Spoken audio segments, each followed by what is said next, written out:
नमस्कार दोस्तों, स्वागत है आपका हमारे YouTube चैनल पर। अगर आप चैनल पर नए हैं तो प्लीज़ चैनल को सब्सक्राइब कर लीजिए, अपने दोस्तों को शेयर कर दीजिए।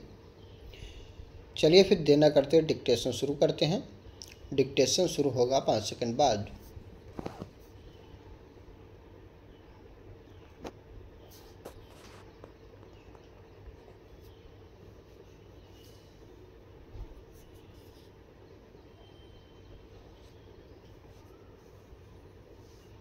स्टार्ट।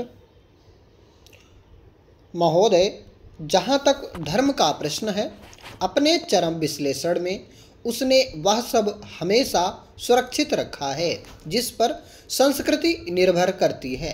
दूसरी ओर धर्म को उसकी निष्ठुरता और क्रूरता के लिए जितना भी धिक्कारा जाए उतना कम है, परंतु इसके साथ ही यह भी मानना पड़ेगा कि धार्मिक चेतना की परिधि में कुछ आश्चर्यजनक मानसिक तथ्य सामने आए हैं।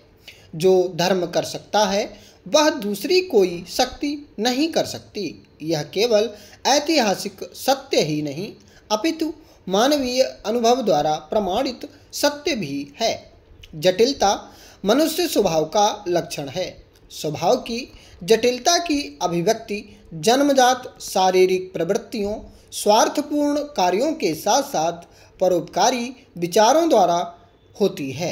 धर्म मनुष्य को अच्छे विचारों और कर्मों की ओर प्रवृत्त करने से कुछ अधिक भी दे सकता है। आदिकाल से उसने मनुष्य को पशुता से मानवीयता की ओर प्रेरित किया है।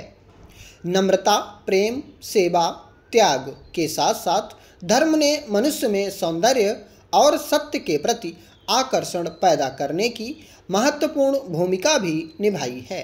यह भी सत्य है कि धर्म प्रत्यक्ष या परोक्ष रूप में ईश्वर संबंधी कुछ ऐसी पौराणिक धारणाओं के साथ जुड़ा हुआ है कि आम लोगों के लिए अविश्वासी और संशयशील व्यक्ति का विचार और व्यवहार में अच्छापन कोई विशेष महत्व नहीं रखता।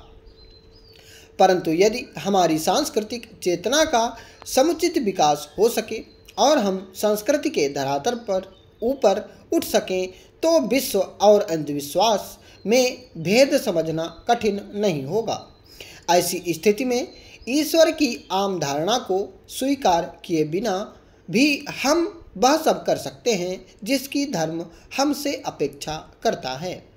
धर्म का नैतिक और मानवीय पक्ष कोई कम महत्व नहीं रखता। संस्कृति मनुष्य में एक अलग प्रकार की मानसिकता के विकास में सहायक सिद्ध होती है।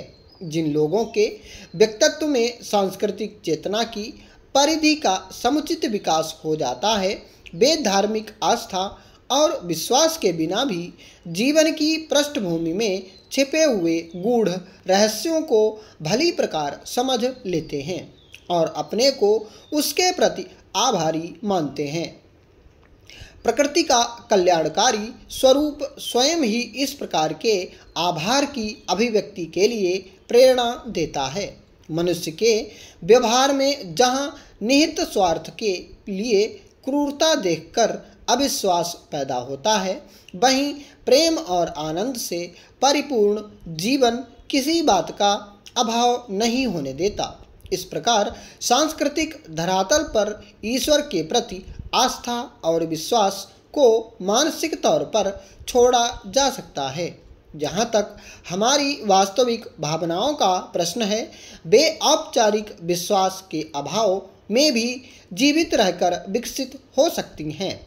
संस्कृति के सार तत्व के संदर्भ में यदि यह प्रश्न किया जाए कि वह धर्म से क्या ग्रहण करती है, तो जवाब यही होगा कि ईश्वर की सत्ता में विश्वास और अविश्वास का इस प्रश्न के साथ कोई संबंध नहीं है।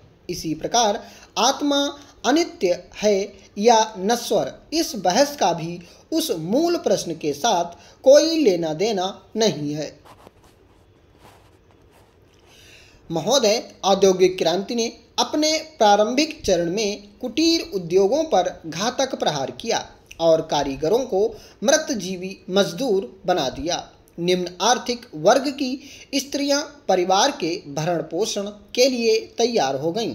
औद्योगिक क्रांति ने पाश्चात्य देशों की अर्थव्यवस्था को जिस गंभीरता से प्रभावित किया था, ठीक वैसा ही प्रभाव भारत में भी पड़ा।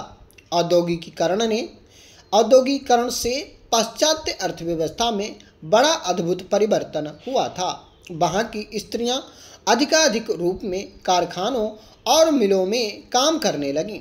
फलतः जो वस्तुएं वे स्वयं घर पर निर्मित कर लेती थीं, उन्हें मिलों और कारखानों से खरीदा जाने लगा। इसका कारण यह था कि स्त्री मजदूर के पास कारखानों में काम करने के बाद इतना समय नहीं बच पाता था कि वह गृह उद्योग को भी गतिशील रख सकें।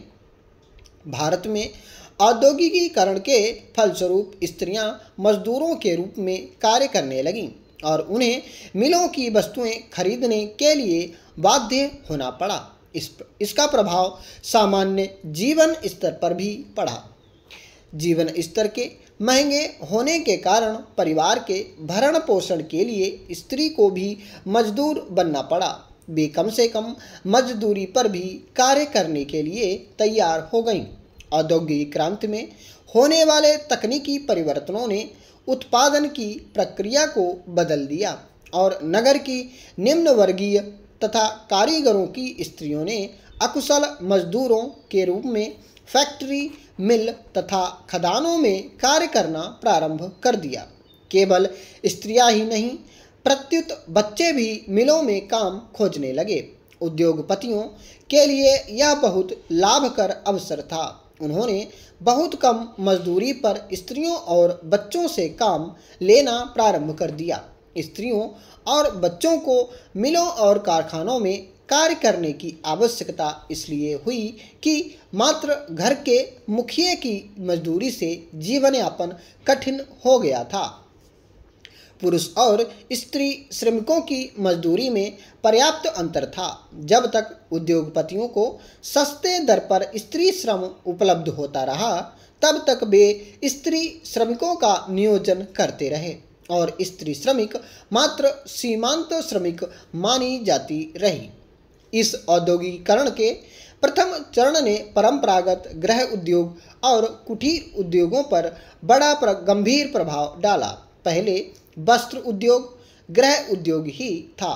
कार्य करने के कारण बुनने काटने का समय नहीं मिलता था। फलतः परिवार की अधिकांश आय भी मिल निर्मित वस्तुओं की खरीदने में व्यय होने लगी। कारखानों में निर्मित वस्तुओं ने गांव की आत्मनिर्भरता को भी नष्ट कर दिया और कृषक तथा कारीगर शहरों में कार्य खोज में आने लगे। यह स्थिति उद्योगपतियों के सर्वथा अनुकूल थी। मजदूरों का शोषण जब अत्यधिक बढ़ गया, तब वे शासन को अनेक श्रम विषयक विधान लागू करने पड़े।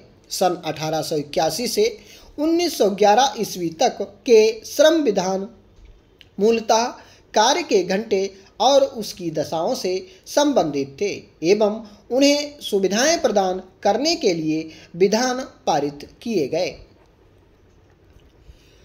महोदय, पहले उद्योगपतियों को स्त्री श्रमिकों के नियोजन में लाभ होता था, किंतु अनेकानेक श्रम नीतियों, सुरक्षात्मक विधानों और अतिरिक्त सुविधाओं के नियमों के फलस्वरूप अब स्थिति परिवर्तित हो रही है। आज स्त्री श्रमिकों को बड़े और पुराने उद्योगों में वांछनीय नहीं समझा जाता। ऐसा माना जाता है कि स्त्री श्रम से पर्याप्त लाभ नहीं मिल सका।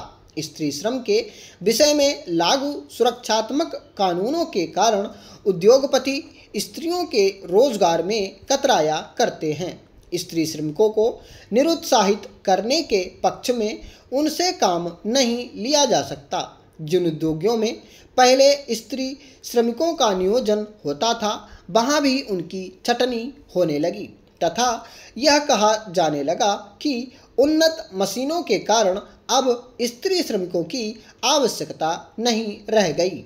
अनेक उद्योगों में अब योजनाबद्ध रूप से स्त्री श्रमिकों की छटनी हो रही है। तथापि लघु उद्योगों, कुटीर एवं गृह उद्योगों में स्त्री श्रमिकों के नियोजन की संभावनाएं बलवती होती जा रही हैं। बड़े उद्योगों से स्त्री श्रमिकों की छंटनी का आधार स्त्री श्रमिकों के लिए लागू सुरक्षा कानून बताए जाते हैं। इसका परिणाम स्त्री श्रमिकों की बढ़ती हुई बेरोजगारी सामने आती है। पंचवर्षीय योजनाओं में हथकरघा, ग्रामोद्योग, खादी तथा अन्य कुटीर उद्योगों की व्यापक पैमाने में स्थापना हुई, जिनमें स्त्री श्रमिकों को रोजगार दिया गया है। स्टॉप।